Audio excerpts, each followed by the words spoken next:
love that song. I really do.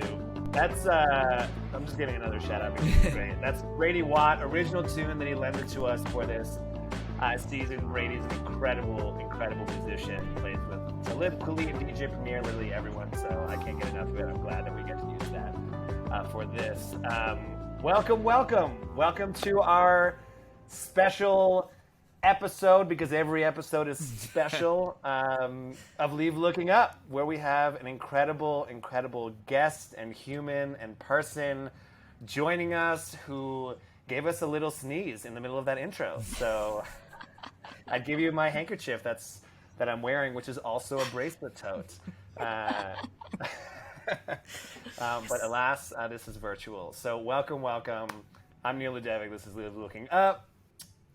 Amer is my co-host. Do you want to say something? Howdy, y'all. Pleasure to be back with you. It is a beautiful sunny day here in Brooklyn. We are tuned in from all parts of the world and ready to bring you some golden nuggets from Claire. We had a great little intro call with her a few days ago, and really excited to dive in with you, Claire. Thank you very much for being here with us.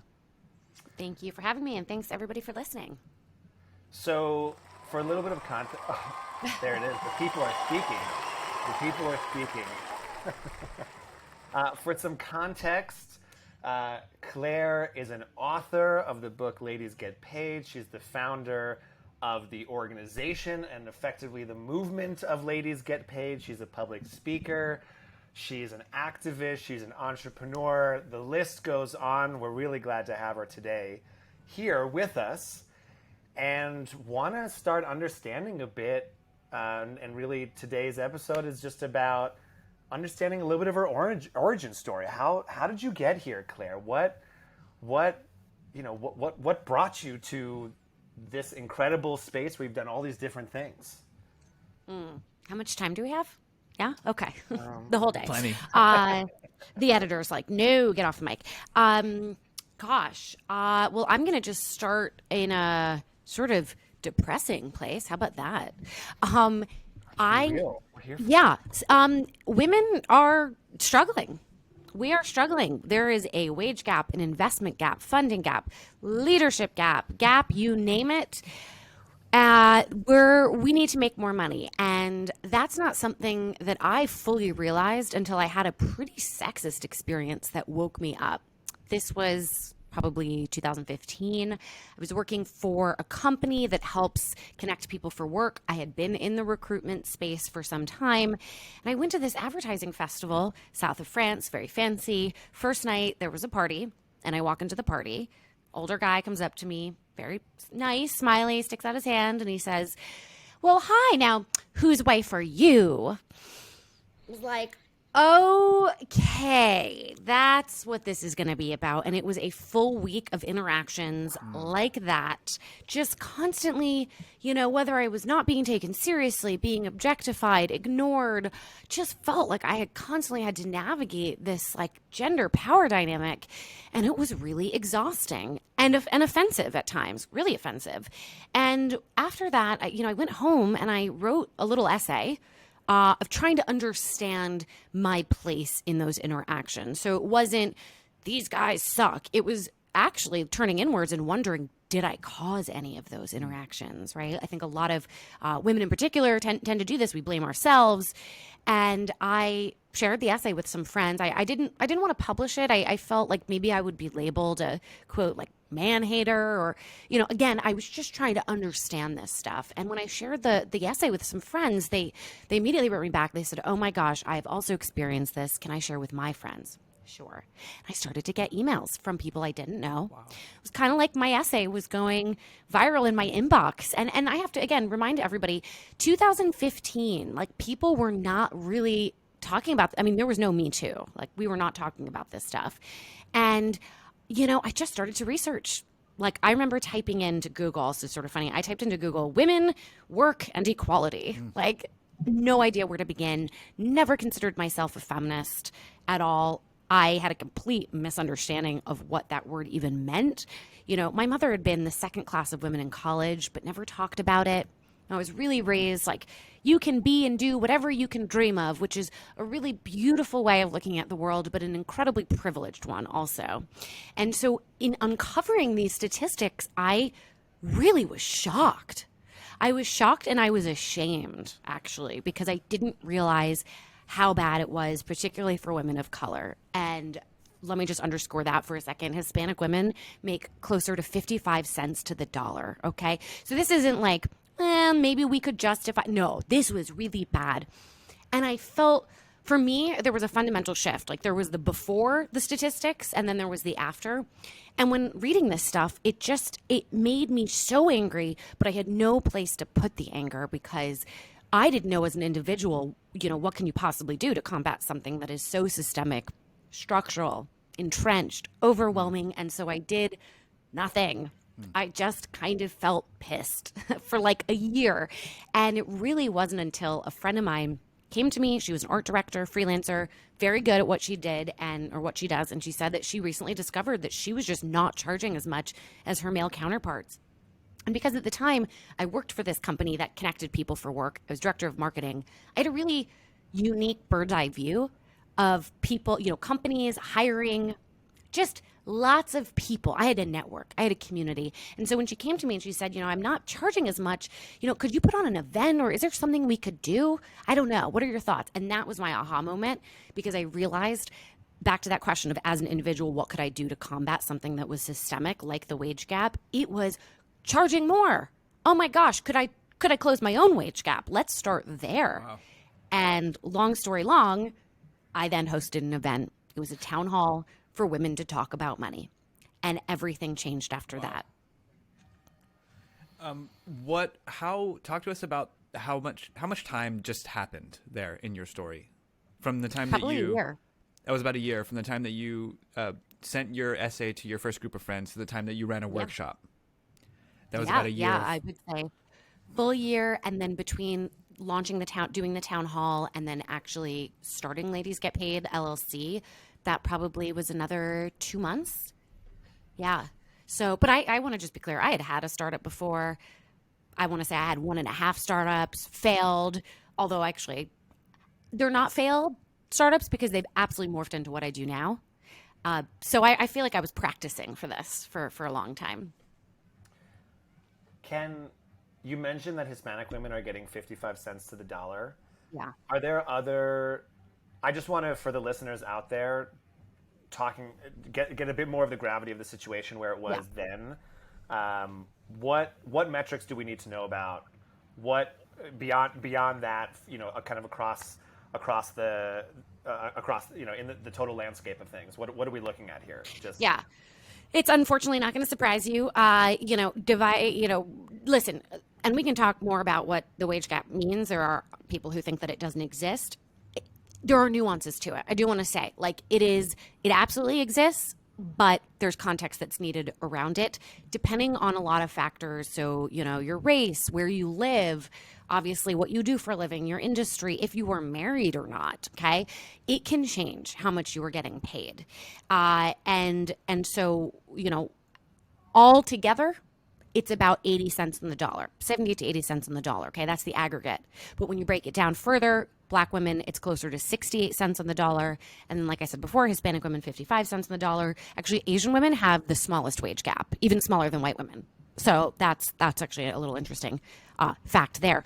The reason, so the way that the wage gap is calculated, it takes in a lot of different factors. Some of it is, just based on the industry. Women tend to be in lower paid industries than men. It's also based on the roles that we have within those industries, roles that we have within the organization itself. These are actually called occupational segregation. Okay. And so you're going to see things like, teachers in general, as a society, we've decided we're going to pay teachers less, right? Okay. But when you look at the school system, who tends to be principals and superintendents, and they make the most? Men. So then there's a wage gap, right, for the women who are the teachers and the men who are the principals and the superintendents. Now you could say, well, what's the wage gap there? These women they're not choosing to be principals. They're not choosing to be superintendents. Well, that's where the nuances come in. Are they really not choosing it? Or are there other underlying issues here like lack of paid family leave. And we, the default caretakers are women. So then that's where it's like there's a lot of layers you got to peel back. One thing I do want to just mention real quickly is there are industries that used to be male dominated, and those industries were paid more when they were male dominated. Over time, they shifted and became more female dominated, and then all of a sudden they get paid less, or vice versa. So software engineers, a lot of women were software engineers back in the day. They were paid less. Now, very male dominated, they're paid more. Interior decorating, very male dominated. Used to be, paid more. Then, now it's more female dominated, paid less. So it's I think this is more of this is less of a question of like, I am discriminating against you and I'm going to pay you less, versus as an industry, as a society, we have deemed certain work to be less compensated than other work. And then there tends to be, certain demographics within those roles, even like retail, right? Service workers, they're hourly, they're paid the least. And guess who they're dominated by? Women of color. And oftentimes those are single mothers. And so then everything gets compounded. So, okay. So thank you. That is some fantastic context. You've learned all that. Sorry. Just one thing to mention, and there was a lot there. I just want to like lay it out really easily. Whenever, when we all enter the workforce, we're all getting paid pretty much the same. When it shifts, when women have their first child. Okay. So it's actually called the motherhood penalty. So if anybody listening, if there's one takeaway, does the wage gap exist or not? There is a big drop off when you see women have kids. Not the case for when a man has his first child. In fact, oftentimes men get raises, and that's called the fatherhood bonus. So it's, again, number of factors can be, seem sort of complicated, but the simplest, most straightforward way is we just pay mothers less, we just do. And as a society, we do not have a safety net for families. I told you we were going to start in a really depressing way. It gets better. I'm just sitting with that a moment and trying to imagine what it was like as you learned all of this information. Yeah. In that space that you called, that rage, that anger. Yeah. And what you had mentioned, you'd started companies before, and as is the entrepreneurship game, they don't always work out. Yes. Yeah. What felt different here? What you started, and there was clearly a driving force. What did that average day look like when you started, and how did that change in the first year to year 2, year 3, to all the way to today? I'm sure there have been some dips, but just getting a sense, at least in the beginning.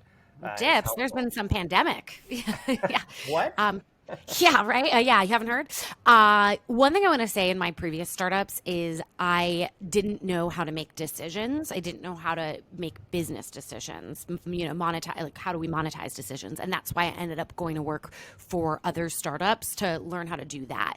So if I were to do those things now, I do believe they would work, but only because I have an understanding of how business works in general. So there is something different about Ladies Get Paid for sure, but mostly I'm just different, So with Ladies Get Paid, there was definitely an element of timing. When I started it, it was during the ramp up to the 2016 presidential election. Hillary Clinton was running. This was huge. Okay. There was energy in the world to talk about women in a loud way. That was exciting. So that I always want to give a shout out to like what was happening in the zeitgeist.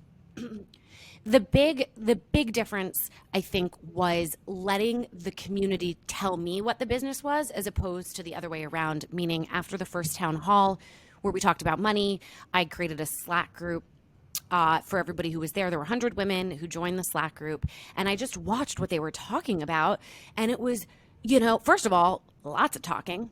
Lots of talking was happening. Since 2016, they've exchanged over 2 million messages. Okay. Now we've got 55,000 women in there. So I was not the only one who had a lot of energy around work and money. Okay. And as I'm watching them speak, I'm seeing what they need to learn. Notice I said the word need. Okay. So this was not, I'd like to have, I want to have. They were like, I have a negotiation coming up. I have no idea what to do. Like, I need to learn this. So I saw the need. then I instantly saw how I could solve the need and how I would make money from that need. Because in my mind, if you don't have an idea of how you're going to make money, it's not a business, it's a project, which I have had before. For me, the way that this was going to make money was I was finding instructors, coaches, money coaches, career coaches, and putting on workshops with them where we would just split the ticket sales. So even if we were charging $20, there were no costs for us. I would go to, a company that I knew. I had a big network. Hey, can we use your boardroom? I'm going to bring, 20, 30 women here. And they provided food and beverage. And those women each paid ticket price. I didn't have to pay the instructor up front. Because for them, this was a way of, biz dev, right? It was sales. They were going to get clients. And it was a service. And so no money out of pocket for me, which also was key. So not just how was I going to make money, but like how much was I going to have to spend here to start this? I didn't need to build any tech. We were using Slack. So, and then I saw the larger vision. You begin with salary negotiation, but there's so much more. I mean, it's like you make more money. All right, what do you do with your money? Where do you invest it?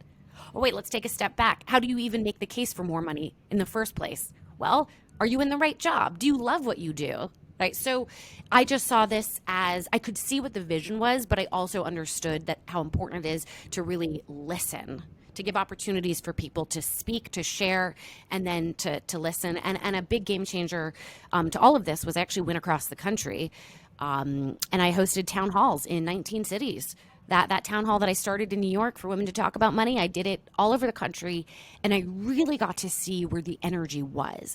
That was crucial. Again, going back to the difference between when somebody wants something and somebody needs something, there's an extra element of if you can experience where they have energy, you are going to do an even better job serving them.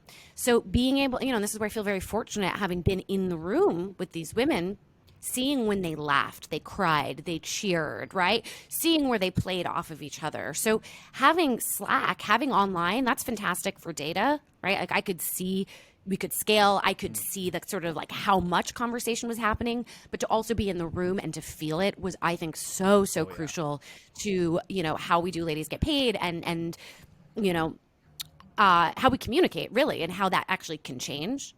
But to answer your question of, a typical day or how I operated then, I hustled a lot more, but to the point of burnout. I'd be like 5:30 in the morning. I was reading those books around like, all these CEOs, they get up so early, and all I did was work and work and work, and I don't do that now. And I'm just trying to balance out now. What does hustle look like? So struggling with that because I have a proclivity to procrastinate. But it's interesting. I think that hustle was 1,000% needed. I do. I think everybody, when they start their careers, they start their companies, yes, you need to like blood, sweat, and tears it, but you also need to know when that's not sustainable and how to sort of transition into a new way of operating. But yeah, I was like a 24/7 grind. I mean, Neal, you knew me back in the day. Like I was, I felt, lots of hustle. Now I'm like, I just took a nap. I just woke up. All about the afternoon nap. Yeah. Yeah, I remember you mentioning that feeling of disconnect when we last spoke, and even just now, as you're talking about where you get your energy from being in the room and seeing people laugh and seeing people cry, and obviously you've mentioned this pandemic, and how I think the culture and the norm has obviously changed, right? We're more online, we're not as in person. And considering that was so much of your fuel and your recharge, physically, spiritually, how has that changed? That the people that you're advocating for, you don't get to meet them, to see them, to feel them in person. How are you navigating that? Yeah. Well, first of all, there's a downside to doing the in person. You can't scale as quickly. Okay. It's exhausting. It is exhausting to produce. Our last conference we did in person in 2019, we had 1,000 people. Okay. So it was intense, right? And also even when I went across the country, like feeling the energy, I mean, that's going to like, drain you big time. So it has its place, right? Now, when I did my book tour, it's like I would do 5 speaking events a day and no problem. I would just literally, in between, just like lie down. So it was fantastic also, for sure. And then doing things online allowed us to shift our focus in a great way, which is online education. So we could build up this huge video library that we have that now you can buy a pass for. So sort of business-wise, this has been great. And personally, also, I get more sleep. So that's, physically, that's great too. But yeah, to your point of like, if I get, my momentum comes from the people, well, what does that mean now when it's just these little Zoom squares? And I don't know, I'm getting back to it. I mean, in the beginning of the pandemic, I was hosting these monthly, what I called BYOL, bring your own lunch. And it was, people coming together, commiserating. It was fantastic. Then there were diminishing returns. At some point, it was like, we got to grow our business. Like it had its place, and then we needed to move on. I miss that. I want to get back to that for sure. But right now, it's more like the one-on-one conversations with people as opposed to the group dynamic. So, and I get wonderful emails and, DMs, and I, instead of just looking at it for 1 second, I really sit with it. And when the person tells me their story or, something amazing that happened or a thing that they overcame, I really like allow it to, I feel it, right? But I have to make an active effort to do that. Otherwise it's just like, oh, cool, nice message. And then you move on. So I just have to kind of slow myself down a little bit, I think, when I have those interactions when they're online. Yeah. Different worlds. Different worlds. Different Sure. world. But I know I just got invited to speak at a college that's 2.5 hours away. And normally I would be like, I don't really want to drive. I'm like, no, I'll go. Right. I'll do anything. Yeah. I love connecting with students. Those are my favorites. Anybody in college. And, I've had a lot of sororities that I've spoken in front of. It's anybody who's just like hungry for this, especially if they're in a place where they haven't yet suffered through, they haven't seen how, sort of tricky the workplace is, and we can sort of give them a heads up. It feels really good. I get a lot of energy from the young people. Well, I mean, that kind of is connected to this idea of what fuels you, but like, what is your North Star, your driving force, central motivator? Does it still feel the same thing that it was? It's probably, is that fire still coming from the same place of anger and frustration, or is there something different now? It's a good question. Really, really good question. I don't have the anger anymore. Mostly because I'm tired, and there's just so much terrible stuff happening in the world that I have to, I can't feel all my feelings around it. So it's, that's, I've had to learn like what place that has. I mean, it's always connecting to like my why, why I'm doing this, who I'm doing this for, imagining the person that I'm speaking to. So even in writing the book, this is actually some good advice for anybody who's suffering from any kind of like imposter syndrome or feeling a lot of pressure to perform. I used to be I used to think about, am I going to get on a New York Times bestseller list? Is my editor going to be happy? Like, am I going to sell a lot of copies? And so I would spin my wheels, freaking out about that, largely because I have no control over that. Like literally I could do my best and I could get canceled, right? So it's like that was not helping focus. So what I ended up shifting towards, and this, I hope this is helpful for other people, is like, okay, why am I doing this and who am I doing this for? And really imagining a person like opening my book and reading it. Right. And for anybody doing any kind of work out there, I mean, just, it doesn't need to be mission oriented. It could just be, I'm handing my work off to my teammate. And like, this is impacting like a real person. And so writing it, sort of making it smaller in that way, breaking it down, making it personal, was very helpful. And then the other thing that I shifted to is also making it about me. Like, it's not about the wage gap. It's not about the audience, actually. A lot of times it's, what am I learning? Can I find joy in what I'm doing? Can I challenge myself? Learning how to edit a video. Like, I'm in school, pretending I'm in school. So I think, again, the whole point here is it's about the things that you have maybe more agency over, because then you can sort of guarantee success. If you don't see yourself gaining momentum, you're just going to lose it. So that's sort of part of the issue of, having the fire to close the wage gap, it's just not going to happen. Like, that's like our joke is we have a business that exists to try to put ourselves out of business. We're not going to close these gaps.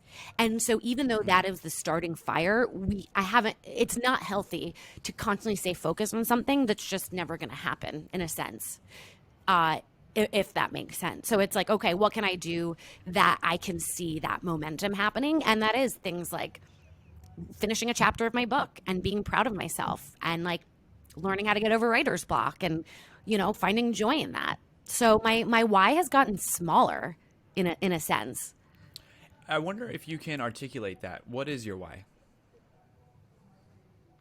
My why, I think, is I want people to feel connected to themselves and to others in a really profound way.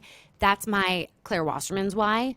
My Claire from Ladies Get Paid why is more, I want women to sort of to be and to have more in their lives. Right. It's interesting. So I actually, there's because I have other aspirations in my life. So if I had to step back and say sort of universally, the why is like for people to feel deeply connected, again, to themselves and to others. But that gets expressed through the mission of Ladies Get Paid through, I want you to just have more in your life. Like, make your vision board bigger, you know? Vision boarding. And that's great because you've just also in the first part of this articulated all of the conditions that have created the situations where women don't have more, where they have less. And that's very clear. So I think thank you for articulating all of that. And I also want to just reflect this really cool like experimental attitude that I'm picking up here. And like this prototype attitude, like, let me try something for myself. Let me see what I'm learning. And you're almost like you're modeling that behavior. Yeah, for sure. And there's also really something cool about, I mean, as a DJ, I know what it's like to perform in front of a large group of people. And I know what it's like to perform in front of small groups of people at a dive bar, at a festival, all these sort of things. And then over time, you get a sense of the general human behavior, how they might respond to this song or that song. You almost see like a higher order of pattern recognition, if you will. And I'm curious for you, what things you might have seen that have worked for yourself and maybe for that individual that you're writing the book for, or for the group. Like, what have you seen that really landed for somebody that helped them break through? Well, just as kind of a baseline for all of this, for me, it's just, can I be present? Like, be present. That was, always, because people feel it. And then you also can really experience what's actually happening because you're not in your head. So you can pick up on those cues, right? So, whether it's being in the moment as I'm writing, right? Or in a room, in a crowd, like that is always the first step. I just find being transparent, I'm kind of a peer teacher. I've done a lot of reflecting, but also, getting perspective from others. And they always say, what makes me, I think, special and maybe different is I'm just right there fucking with you. Like, I'm like, me too, buddy. I struggle with money. Like, let me tell you about my imposter syndrome as I'm very much like a work in progress.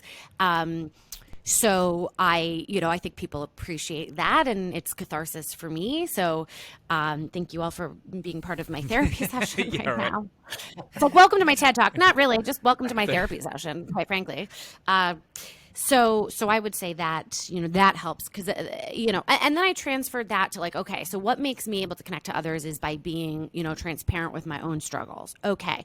How else does that get manifested in Ladies Get Paid? Well, within the Slack group, it's people sharing their stories. Okay. The town halls, that's people sharing, right? This peer-to-peer sharing. And so when I wrote the book, the whole book, it's a chronology of a career, basically, right? Like from who am I and what do I want to do for a living through, like, let's get into the C-suite.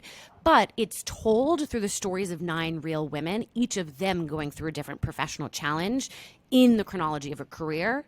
So the email that I get after every town hall, every event, reading the book, I thought I was the only one, but now I realize I'm not because I've seen myself in another. Back to my point of my larger why, I want you to feel connected to yourself and to others. So storytelling, I guess. It's a word that gets overused, but it's teaching through reflection, I guess. Have you found any exercise that might, help somebody regain their sense of personal power and therefore ask for that raise, or like reframe something in a way that helps them articulate something they couldn't before? Well, I always say, talk about therapy, like make sure that you are, this always comes down to how you just like feel about yourself and how in tune you are with yourself. Because there could be somebody who's like, I'm going for this raise, I'm working my ass off, but it's not working. And sometimes it's maybe you're not in the right job. Like you're not in the right company, you're not in the right role. Like we need to be rethinking. Like you're not alive. Like you haven't come alive in what you do. So there's a reason you're not shining or being recognized. So that means going back to the drawing board and perhaps pivoting. So there's like layers to that for sure. And so it's always, it's starting there. I think again, the through line here to moving up in your career and at your company, it's relationships. So knowing that you're not working in a silo, like who else is aware of the work that you're doing? Are they advocating on your behalf? Because oftentimes, it's the rooms you're not invited into where decisions get made. So these things have to happen in tandem. You can't just put your head down and work hard and expect to be rewarded. It's like you have to be lobbying for yourself, in a group dynamic too. So that's also oftentimes like, let's just like step back and analyze like the bigger picture of everything that you're doing. And exactly on that, when have you noticed that influence almost tips to the next scale to where you might see an organizational restructuring or reframe, or, a company that might be like, wow, what have we been doing? We need, have anything like that, something at the next scale up? That's happening now with the pandemic. I mean, that's been a silver lining of, all the issues that are happening now had been here before. It's just very urgent, right? So back to like the motherhood penalty, right? Like women already were getting penalized when they had kids because they would maybe take some time off, but not really by choice because there was nobody there to take care of the kids. And, there's not adequate leave and there was no sort of off and on ramp to get them back to work. It's happening, right? We all see it now. So companies are rethinking their policies, their paid family leave policies. Notice I'm saying family and not maternity, right? So that's been exciting. Also, career development, that was something, and flexibility, that was something as an individual you really had to go to bat to for yourself. And there was a fear that you'd be looked at as like an exception or selfish, right? Well, we don't, quote, do that here. But now companies are rethinking it from a cultural perspective, understanding that, it's expensive to lose people. And people leave because they're not growing. And so how do you keep somebody engaged and happy at your company? It means investing in them, which oftentimes turns into like getting them a video subscription to Ladies Get Paid, right? Or having you come in and speak, or, all that good stuff. So I'm feeling actually pretty excited about this. I just want to say for everybody listening, if there is a change that you want to see at your company, now is absolutely the time to go to bat for it because they are unsure. They're like, I don't know the answer to this. They're all trying to figure themselves out. They will be grateful to you for coming with suggestions and solutions. You just need to really think through the financial implications of your ask. And by that, I mean just even like the time that it takes to do it and the resources, and have other people also come in and advocate with you. I can go on and on about what that looks like when you make the case, but, be the change that you want to see. And so, yeah, and no, I don't think there's been a company that's really figured this out. There's some companies that are, doing things, they're doing equal pay audits and they're experimenting with salary transparency. Like there's elements that are happening that are very exciting. So everybody should keep tabs on that, and also find what your competitor companies are doing. And if they're doing anything, organizationally or culturally or whatever that you think is great, well, in order for your company to stay competitive for talent, tell them about what that other company is doing. And that might kick their butt a little bit to make positive change. I'm curious, as you're talking about now is the time for people to give feedback to companies. I can only imagine in this space that you're in, this landscape, you've gotten lots of feedback about your role and your company, and whether it's criticism or positive. I'm curious, what is some of that feedback that you've gotten? How have you responded to it? I'm hearing lots of self-growth, and I think you I'm hearing, which is, I think, is a necessary thing at being in the entrepreneurship space, this abundance mentality, this optimism, this growth mentality that you clearly have.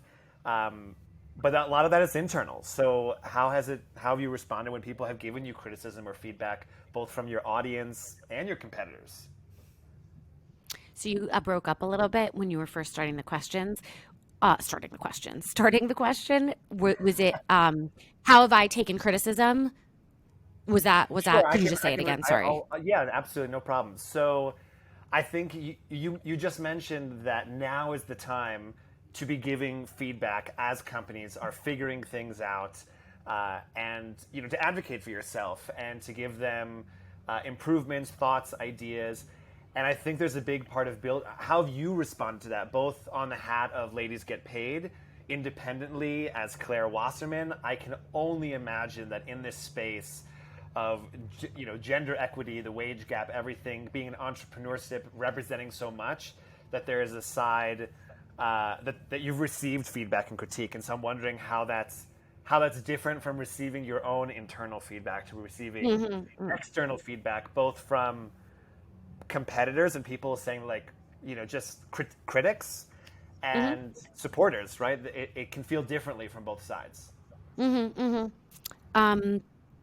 Well, we were sued for gender discrimination by a group of men's rights activists. So talk about criticism. Really, I mean, if anyone's curious and wants to go down a rabbit hole and get really fucking mad, go to ladiesgetsued.com. We did a whole campaign around it. So that was where... Campaign. Yeah, that was our big, that's been like my biggest outside group of people, hating what we do. It was a further validation of what we do, but also very demoralizing, this is what the world is, right? So there's that. No, nobody is ever as critical of me as I am of myself. So everybody's quite lovely, actually. The thing that's been hardest actually is trying to figure out why something isn't working. Okay, so if not enough people, let's say people don't sign up for a workshop, right? We're having trouble selling something. It's not always clear why, because there's a lot of factors or a lot of variables. It could be the subject, the teacher, we didn't promote it enough, but how do you parse through that feedback? That's the thing I don't think enough people talk about. It's learn from your mistakes. Well, sometimes you don't know what the mistake actually is. You just know it didn't work. So that requires trying things again and again and again. And through that process, learning how to not take it personally, which if you in large part align your identity, the who you are with what you do, if you are purpose driven, then, you really can't extricate yourself from this stuff. It will be personal to a certain extent. And I don't think that's bad. So I think, acknowledging, the role that your feelings have about it. But just always coming back to, what am I learning? What am I learning? What am I learning? And if you're learning and you're improving, you got to hang your hat on that, But I used to, oh my gosh, if I ever got any, after an event, we used to send out surveys.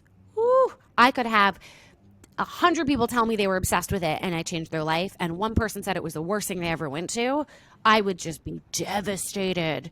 And even if you told me, well, it's clearly them and not you, it doesn't matter. They still said it, right? And there's always, I think there's probably a grain of truth in everything.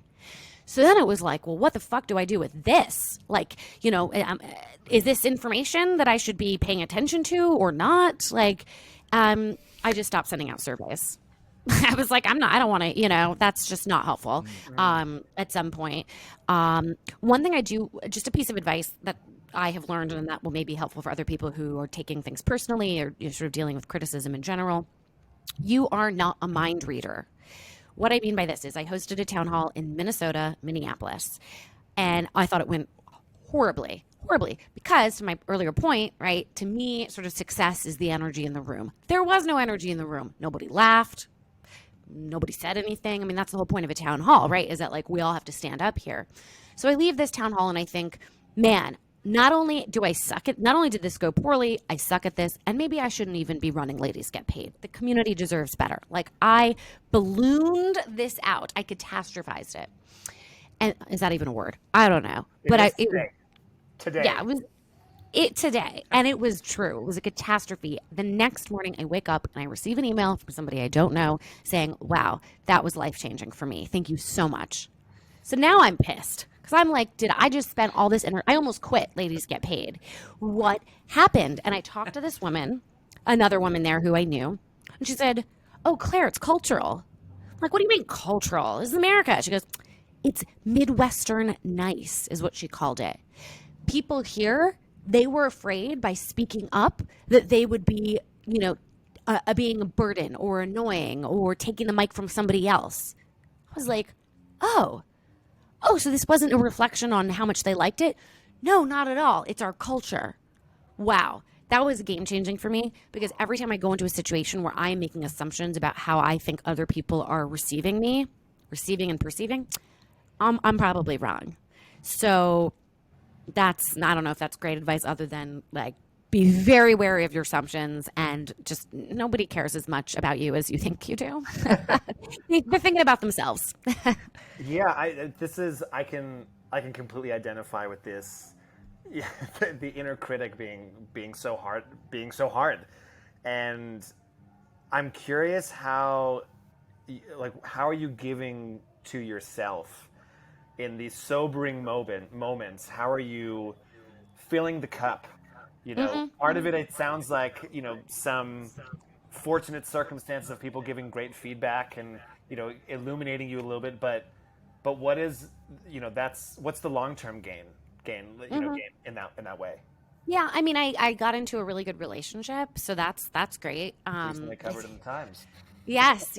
I was married and the New York Times covered it. And I was married before and I'm sort of joking now that like, I implied with the New York Times the first marriage didn't get in, so I had to get married again. So, my relationship, I've learned how to just not care. I think that comes with age also, where at a certain point, shut my laptop at 6 p.m. and I'm like, peace out, fuckers. Like, I just don't have the bandwidth, the emotional bandwidth to care about this issue. I'm just going to watch trashy TV. That's it.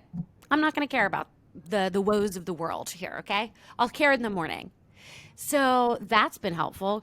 I also, moved to California, got into marijuana.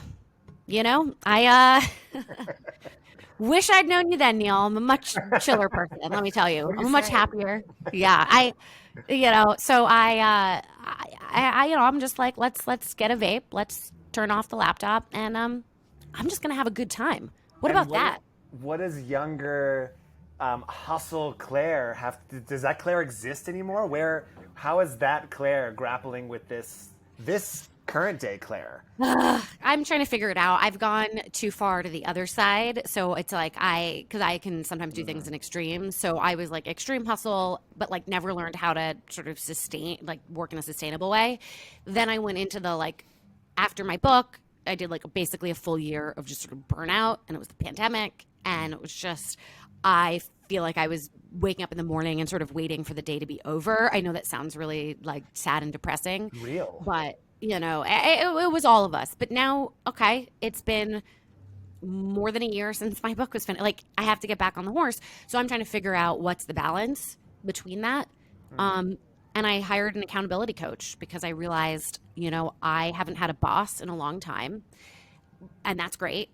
But also we could all use a boss, I think. We can always use as somebody who's given us feedback on ourselves and holding us to task. And so I realized I needed to hire somebody to do that. So I've invested in Keita Williams. She goes by the name of Success Bully. And that's been going well over the last, month and a half. So I'm still a work in progress, but I realized I needed help, as we all do. We all need perspective. That's got to be the genesis of the show, Who's the Boss? We all need a boss. Yeah. It's like you think you don't and you don't want it, and that's true. And then I've now come around and I'm like, can somebody be my mom? I don't want to be an adult. I don't want to parent myself.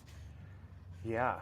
And so I mean, I think those are the way that I internalized what you just said is it's who's in your orbit, it's who's in your constellation that you can rely on, that can push you, that can challenge you, that can hold you accountable. Yeah. And I think, I mean, I'm in that same space, and I am so eternally grateful for those people. Amer keeps me in check all the time, and I'm curious, when you're thinking about people that are supporting and helping you, I think you do a pretty good job, and I've heard you speak in a few different regards of who are the people that kind of have driven you to doing these kinds of things and push you. But who can you give thanks to, for any of these things that you've spoken about that you haven't already, and why? What are they giving?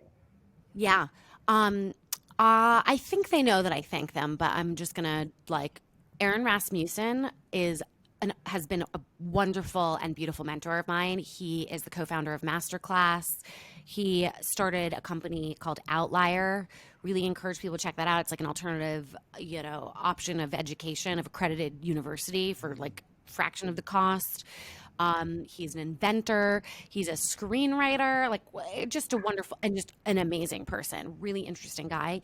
He has been here from the beginning of the Ladies Get Paid journey when it was just an idea. And I remember emailing him after I wrote the essay and it went a little viral. And I was like, I think there's something here, even though it was just, again, energy, right? And I talked things out with him, and he's like, yeah, you do have something here. And all along the way, he's just been a fantastic sounding board. Him, Susan Line, who is the CEO and founder of Built by Girl Ventures, has had an incredible career in, she greenlit Desperate Housewives and Lost when she worked at ABC Entertainment, had been the CEO of Martha Stewart's company, Guilt Group. Now she's this venture capitalist. And she's been there from the beginning saying, yes, there is something, you got this. So, this is how we should all be you can impact somebody's life so much by doing so little, just saying, you got this. And those people have consistently been there for me over the years. So and I'm incredibly grateful to both of them and a number of others. Yeah. But check out Outlier, guys. Most people know Masterclass, but his new company, Outlier, highly, highly recommend outlier.org. And something that I've noticed, it seems that you've done a lot, and I'm curious, maybe if you have some tools or resources or advice on that, is it seems like a lot of these connections, these really powerful kind of either mentors or guiding lights, are people that you just either reached out cold, or how did these connections happen? What do you think allowed them to respond to you? Because I think that's a challenge that there's a lot of pie high in the sky. I'm sure people are thinking, hey, what if I want to reach out to Claire Wasserman, right? Mm-hmm. For some of this guidance and these little words and things. What are the things that you think that you did that resonated with those people so that they felt, hey, I want to give her a shot. I want to give her some words, give her some time. Really important question that you're asking. I have met people, so relationships have been the key to everything. I have never, any job that I've ever had in my life did not come from a cold application. It came from a relationship, came from an introduction. And the people that I've met either were sort of randomly in my orbit, whether it was an old boss of mine actually met my stepmother on a plane. Okay, so it began that way. Or it was, I was at an event and introduced myself to somebody. So there's been a few cold emails. Those have been through my partner, Ashley. She's done the cold emails and have had huge success that way. For me, it's more about sort of circumstance. There was fate that brought us together, and I then pursued a relationship. With Aaron, he's a good story. So I, at the time, was running marketing for workingnotworking.com, right? So this creative network for people to connect for work, right? And we were going to San Francisco, and I produced a dinner party. And I found him through a mutual connection I as a guest. And I sat him next to me. And then we stayed in touch. And then I did reach out and I said, I understand, we've connected in my last job. So it was kind of we rethought what this relationship was going to be. But I had a reason to reach out. For anybody who's well, I'm not hosting a dinner party here. I don't have much to say or whatever. You have your desire to learn, your hunger to hustle, okay? And if you reach out to somebody, just be very specific and very personal. So it's not, I want to pick your brain, because what does that mean? All right, my brain is big. What are we talking about here? Okay. It's not, I want a job, because like, I don't know you. I'm not going to vouch for you, right? It's not, tell me your career trajectory. Like, this is too much. So you're going to start with a little piece of research that you did about them, and stalk them. Don't be weird about it. But like, if you can find, I heard you on this podcast, you said something that really resonated with me. Here's how it's connected to what I'm doing or what I want to do. I have a very specific question. If you have time for a 20-minute call, I would be infinitely grateful, but your time is valuable. Understand if that's not going to work. What I love about that is you are allowing them to visualize what places has in their schedule, because the reason they're going to say no to you is really time. Like, they don't have the time or energy for this, right? So if you're like, okay, 20 minutes, here's the specific thing I'm asking, right? I heard in the podcast that you built your community by doing in-person events. I have a question about what was fill in the blank. So something that like would allow them to continue to talk and illuminate, but is, specific enough that they understand what it is that you're actually having the discussion about. I love, and if you can show what you have been doing to work towards that. Hey, I started to bring people together by Zoom to talk about issues, or, you don't have to have a track record here, but just show me that you are self-motivated. I love people like that. You're not bothering me, because it gives me energy. Seeing your desire to learn and to hustle, it feels good to give. But unless you are personal and specific, I'm probably not going to get back to you. By the way, follow-up is key. Follow-up is key. Again, you're not bothering the person. You're actually doing them a favor, because they may have missed your email. So oftentimes this always comes through in the follow-up. In Ladies Get Paid the book, I have a little chapter on networking. If you had to pick one chapter to read, that absolutely is it, because networking exists and should exist within your company as well. So it's the building relationships with the people you also work with, as well as new people that you want to meet. But I do want to say I'm very awkward actually at events.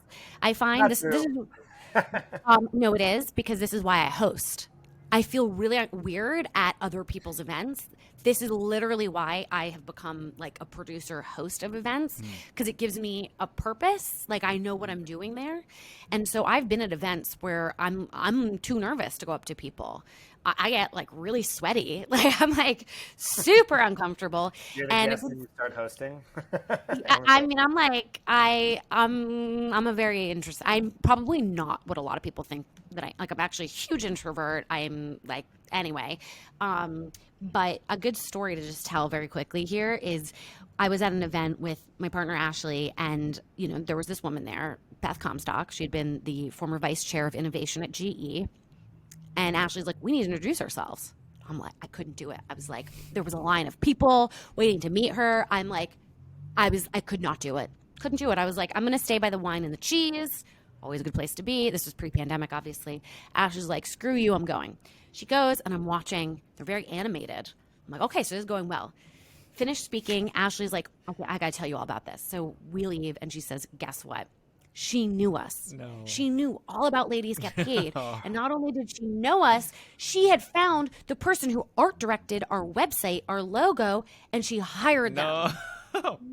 Wow. I was like, oh my God, this is crazy. And then Ashley's like, I'm getting coffee with her next week. Yeah. And she did. And then Way to go, Ashley. Yeah, and she's become a mentor, since then, has made some introductions that have made us money, brand partnerships, just a wonderful person. And so now I go up to people, and the way that I do it, because I'm still very nervous, but I kick my butt, because I think, what would Ashley do? And also I have to report back to her. So we were at an event the other day. Yeah, and I was like, and she's like, you have to go up to that person. And I was like, you're right. And you know what? I was still awkward. That's okay. Like, you're building a muscle here. So I was super awkward. I was like, sorry, and then I'm like, God, come on, Claire. Like, it's uncomfortable for I'm telling you guys, even if you're looking at a person going, well, they figured it out. Whew. Because I always feel like I'm bothering them, But but then these beautiful relationships have happened. Life-changing relationships. Yeah.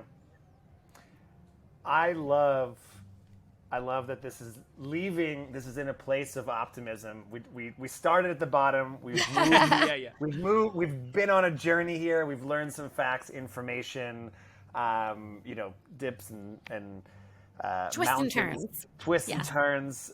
I'm curious given where you are now, what have you learned recently that's left you looking up, that's leaving you optimistic, that you're looking forward to? I am really optimistic about women getting way more aggressive with investing. We've seen that all through the pandemic, GameStop, now, crypto and NFTs. Like, there is money to be made. People are getting rich. They're not women. It's really interesting. It's like when I started Ladies Get Paid, I was, I've been very driven by long time stats, right? Again, systemic, entrenched. But we're watching now statistics happening real time. We're watching the fact that 15% of Bitcoin traders are women. Okay. So we're going, holy shit, we got to make a difference now. Like, there is an urgency to this that's really exciting. And so we're seeing way more women ready to invest their money.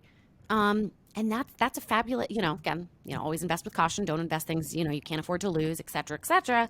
But that's some energy I'm seeing. So we're doing a lot more stuff. Ladies Get Crypto. You're going to see more things coming out from us, in that space. So I'm super jazzed. And I'm learning just along with the rest of them. Yeah. That is definitely changing the game. I'm really excited about NFTs and crypto and all that world as well. Especially for artists. Oh, big time. It is changing the landscape, and there's a level of transparency that crypto is making that's really, it's game changing. It's world changing. Yes. For sure. Yes. Mm-hmm. And for anybody who's like, negative, of course there's negative shit. Like, of course there's always a downside and an upside. You just have to understand, like, go into things with eyes wide open. But the fact that there are new opportunities for more people to make money with a low barrier to entry. I mean, actually it's a high barrier in the sense that you have to be educated. Okay. So that's why come to our events, right? But this is great for people who've been historically, boxed out of banks, right? So there's a lot of upside to be had. Don't get left behind. Yeah. Hell yeah. I think we're coming to our rapid fire round. Uh-oh. Oh, I'm scared. Amer, any questions before we jump into that rapid fire? Yes, actually, thank you for asking. As we bring this to a close, to leave looking up, I'm curious who, along the train of thought of models and along the train of thought of even looking outside this nation, if there are any countries or municipalities or anyone that you've seen that you are looking up to that you think is doing it right. Who should we have on our radar as like, cool, okay, there's someone out here that's doing it right?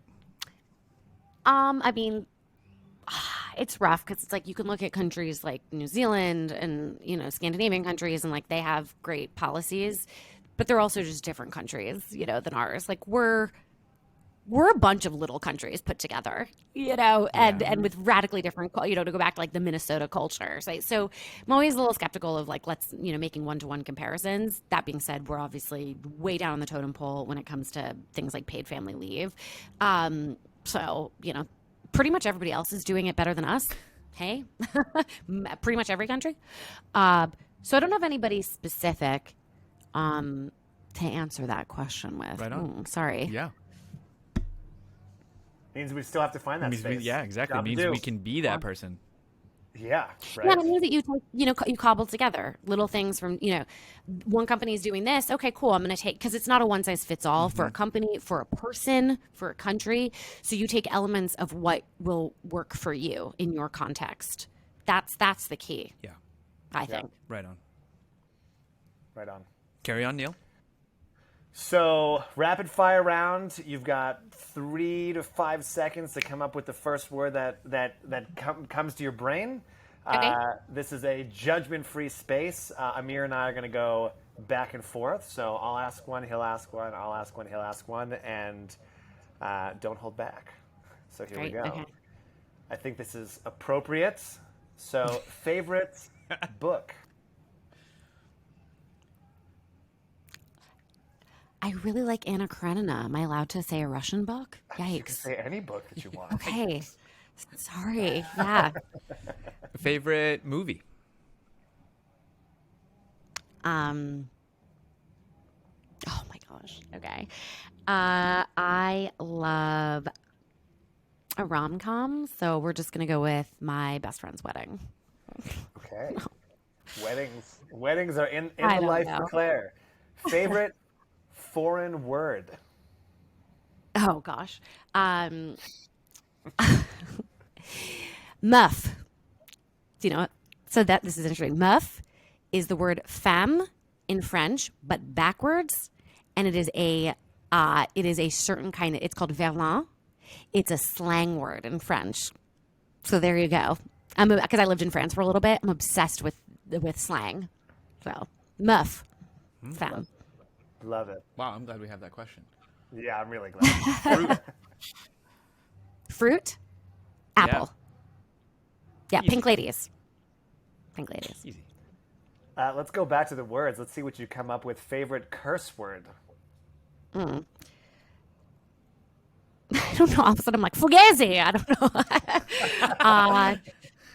Silenzio, Bruno. Yeah. There we go.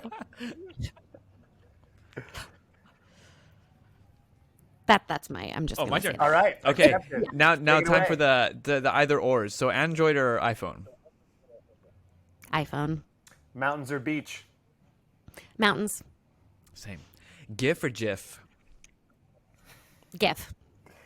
East Coast or West Coast? Ooh, it's got to be West Coast now, baby. Just moved here, so That was close. yeah. Pancakes or waffles? Waffles. Texture. We gotta get that texture. Kindle or book? Book. Oh my gosh! Wait, hold on. I don't know if you can see the video if everyone's watching, but isn't that crazy? I literally have both right here. Whoa! Oh, nice. I know. They each serve their own purpose, but the sense of satisfaction you have from like holding a book and then finishing it, like There's nothing better. yeah, I'm with nothing you. better. Just feeling that. And last one, chocolate or vanilla?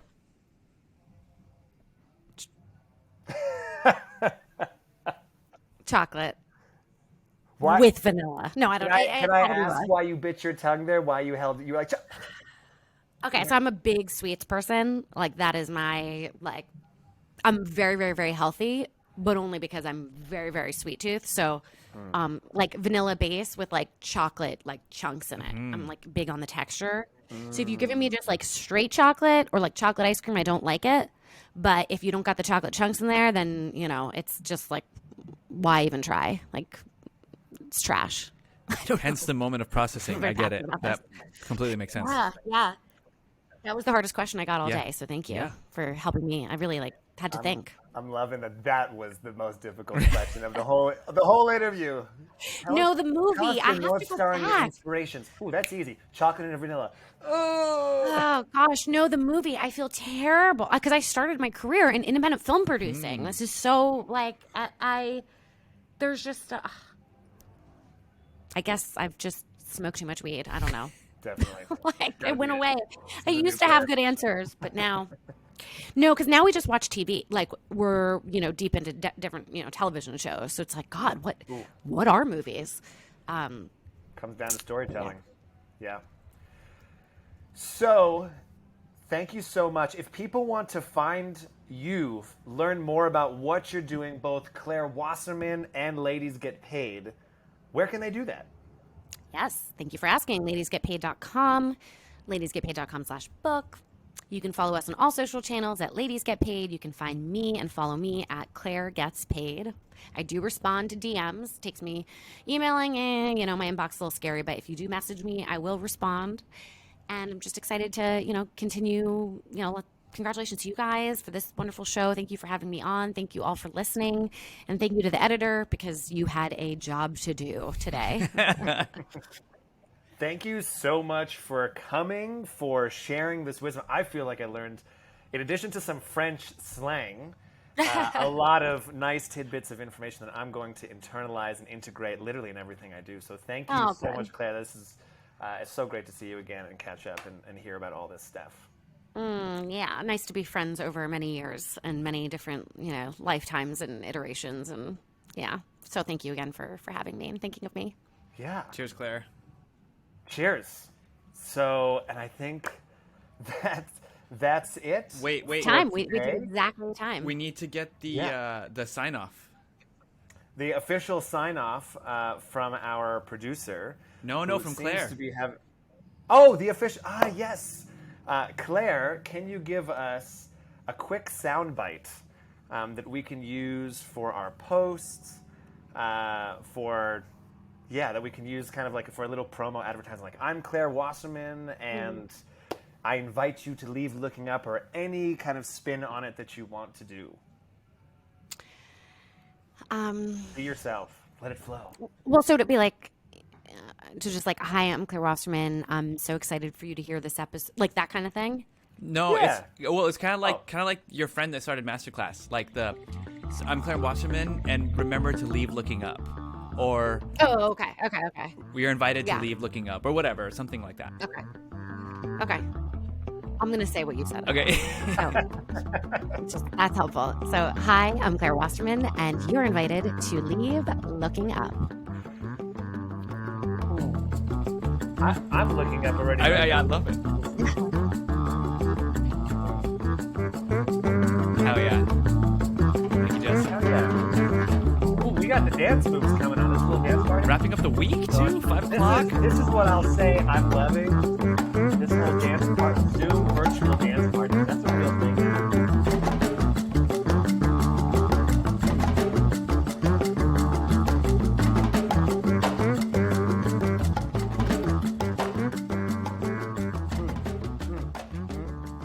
It's starting to rain here in LA. My God. That can't be. I'm looking out the window. I don't what? see any rain. Just a volcano erupting. Stop bragging. God, you're such a bragger.